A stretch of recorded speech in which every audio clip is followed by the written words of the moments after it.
Evelyn. Con respecto al libro, precisamente no voy a preguntar, pero sí información en cuanto a la Patagonia, digamos, en ejes turísticos como Puerto Madryn, Ushuaia, Calafate. ¿Cuál es el grado o qué información usted puede disponer o compartir con respecto a la trata, ¿no? Sí. A lo largo del juicio, donde se analizaba o se trataba de dilucidar qué le había sucedido a una sola víctima, se habló de decenas o quizás centenares de víctimas, muchas de ellas, la inmensa mayoría sin nombre y apellido, a lo sumo con un, ni siquiera apodo, lo que llaman nombre artístico, que es en realidad nombre de fantasía. Se habló de prostíbulos en 11 o 12 provincias aproximadamente, y uno de los lugares de donde se habló permanentemente era Río Gallegos. Es decir, Río Gallegos tiene una tradición histórica lamentable de prostíbulos y de trata fundamentalmente. Es decir, de las casitas hasta hace muy pocos años fue el barrio prostibulario por excelencia, digamos, conocido internacionalmente. Uno de los abogados de la querella inició su alegato hablando de la rebelión de la catalana, justamente, digamos. Entonces, históricamente está sentado por ese criterio o ese concepto que lamentablemente sacó a la luz el diputado santacruceño Rubén Contreras la semana pasada, de considerar que cuando hay hombres solos hay que darles prostitutas porque si no aumentan las violaciones y además los hombres necesitan divertirse. Es decir, es una inmensa ignorancia porque la inmensa mayoría de las violaciones son intrafamiliares, en primer lugar. En segundo lugar, porque él no conoce ni siquiera la propia legislación. Los prostíbulos están prohibidos por ley desde el año 1937, por ley nacional. No está penalizada la prostitución, sí el proxenetismo, es decir, la explotación sexual ajena.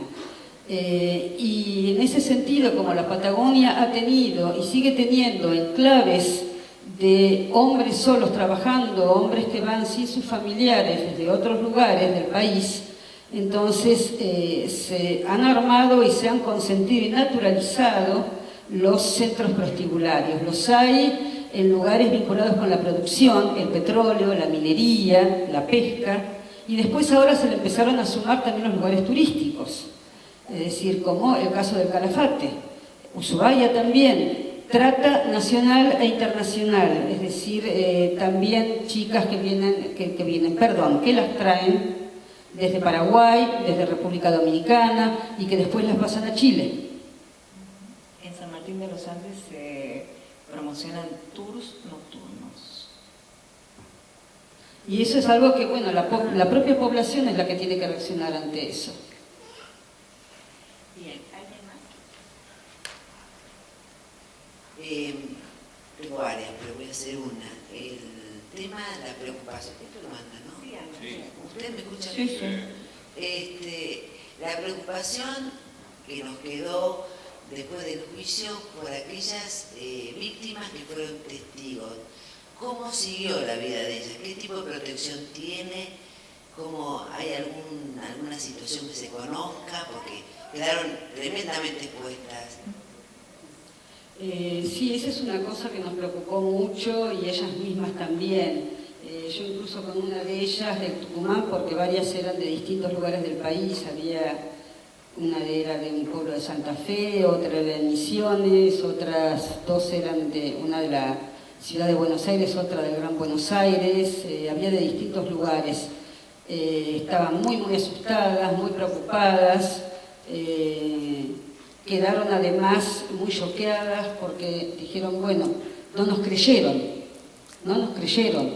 Y las propias psicólogas y la psiquiatra que había estado trabajando con ellas, hablé bastante con el equipo de la Fundación María de los Ángeles, quedaron muy preocupadas porque dijeron no tenemos más discurso, porque nosotros justamente estuvimos apuntalándolas por lo menos a las 3 o 4 de la provincia de Tucumán, que podían expresarse libremente, que ahí iban a estar contenidas, que ahí las iban a escuchar, que era la justicia justa. Y entonces después las chicas nos dicen, nos mintieron, ustedes nos mintieron. Aparentemente no ha pasado nada con ellas. En el caso de dos de las chicas había una inmensa preocupación porque viven en un barrio bastante carenciado y a la vuelta de la casa de ellas vive el ex policía Andrada, este policía riojano que reclutaba chicas y que a una de ellas justamente se la llevó a La Rioja. Entonces estaban muy asustadas por esto, pero aparentemente no les ha ocurrido nada, que sepamos no ha ocurrido nada. Hubo amedrentamiento con otras las chicas de Río Cuarto en el momento en que ella estaba en Tucumán para declarar, es decir, amedrentamiento hacia su familia. Pero que sepamos no ha ocurrido nada.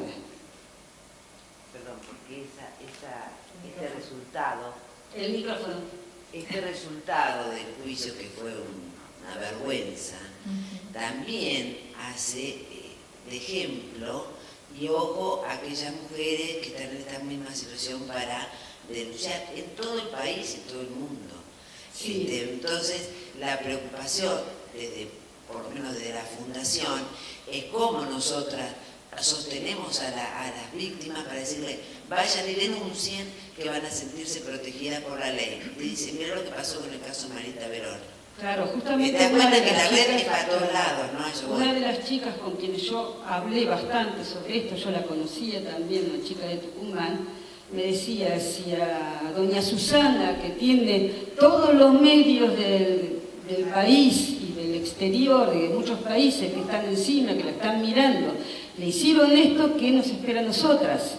Esta chica, por ejemplo, tendrá su propio juicio, no sé cuándo, porque la justicia de Tucumán, digamos, la justicia penal de Tucumán es desastrosa, y ella está muy asustada por eso.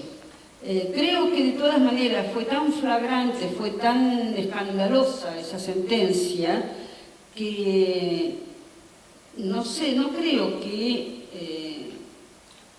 llegue a mayores. Creo que sirvió para el exceso. En definitiva, terminó sirviendo como para que la sociedad también funcione un poco como contención en eso.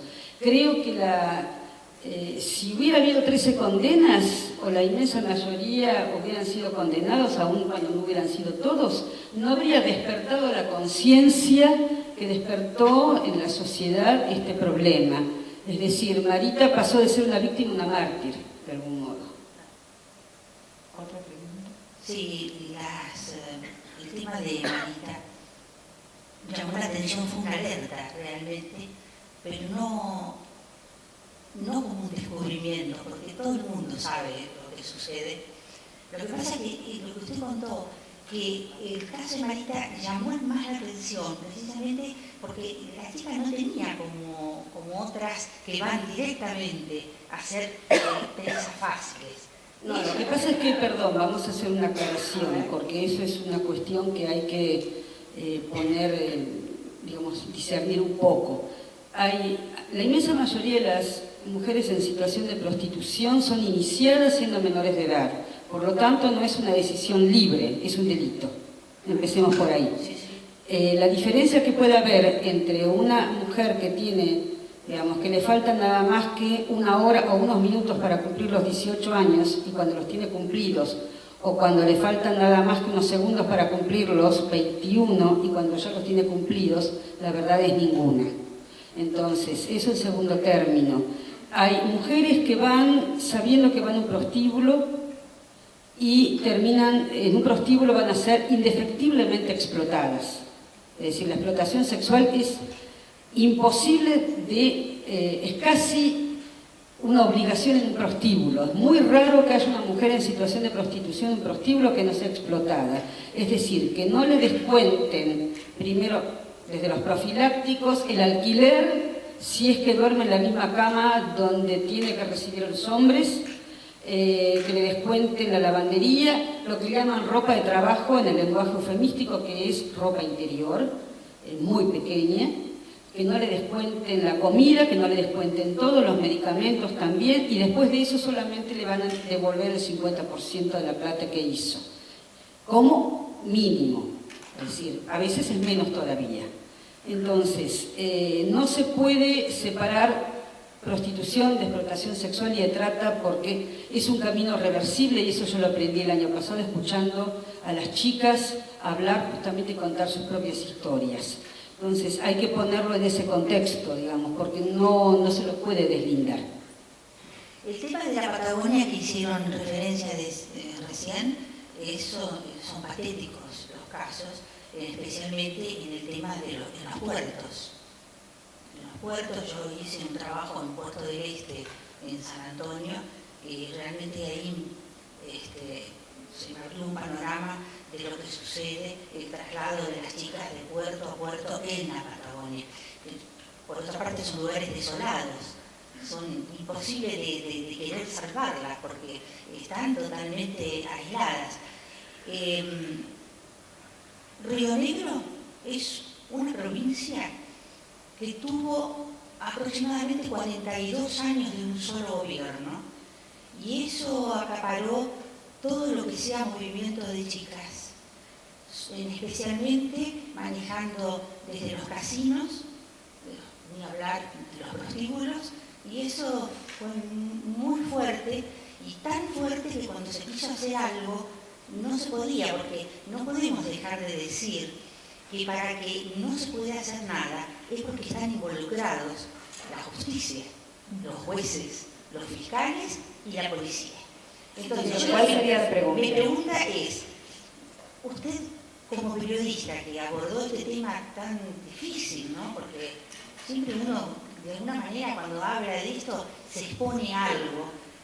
¿Qué se podría hacer como para mitigar un poco este problema? Bueno, en primer lugar, insistir mucho en la prevención, pero prevención significa no solo alertar a las jóvenes para que no sean engañadas, no significa solo darles educación, capacitación laboral, contención social, etcétera, etcétera, sino también hacer prevención en la formación de los varones.